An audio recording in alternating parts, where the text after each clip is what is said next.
Assalamualaikum warahmatullahi wabarakatuh. Waalaikumsalam warahmatullahi wabarakatuh.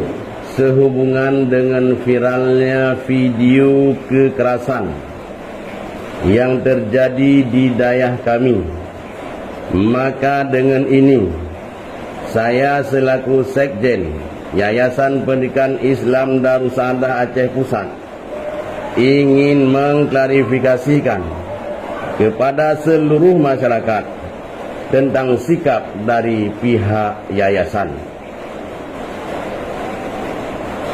Pertama, yayasan tidak akan mentolerir setiap kekerasan yang terjadi di daerah.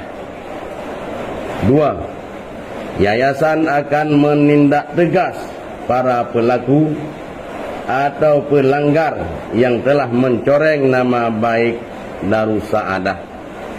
Tiga, sampai saat ini aktivitas proses belajar mengajar di Darussahadah dan sekolah masih berjalan normal seperti biasanya. Demikian klarifikasi ini kami sampaikan.